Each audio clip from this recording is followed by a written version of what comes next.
My name is Michael MDEath. I'm Vice President of Corporate Business Development for SailPoint Technologies, and I've spent 25 years largely focused on the challenge of building alliances between mostly small companies and large ones.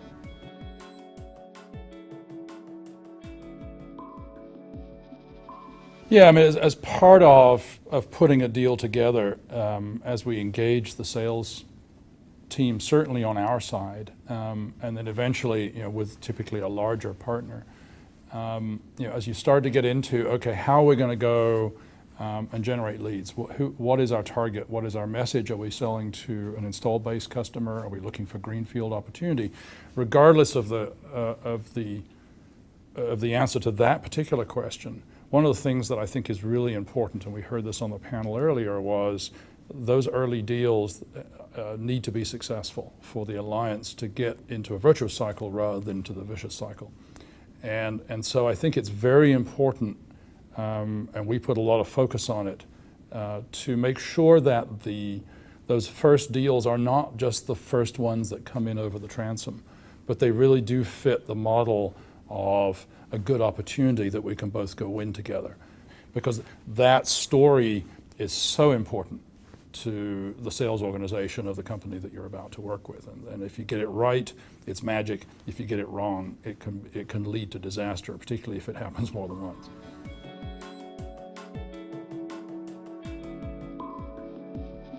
I think there are two things I'd say to that. The first one is that if there is a real scale issue there, and I've been through this between Novell and IBM, when Novell, in the early 90s, where if every IBM salesperson picked up the phone and called somebody at Novell, we'd have spent the next year and a half answering the telephone and done absolutely nothing else. So that's obviously not a good thing.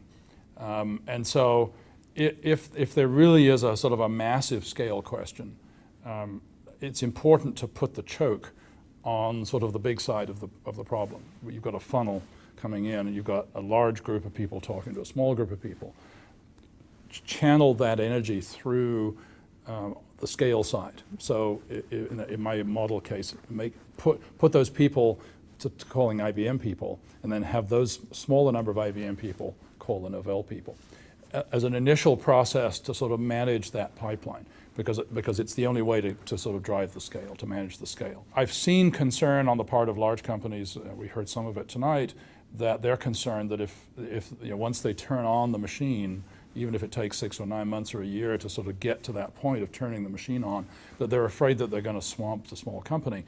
And my experience is, I want that problem. I would like to see that happen. If I'm a 100-person company and I'm dealing with one of the large system companies, I'll scale to meet that problem. I'll see it coming. The pipeline characteristics typically, and certainly in the companies I'm working with, are going to give me visibility. We're going to see it in the pipeline. We're going to see it in activity. If we start seeing that kind of activity, first of all, we'll fly all over the place and work 24 hours a day because we're a small startup, and that's what startups do. Even if we're 3 or 4 or 5 years old, we'll work to satisfy.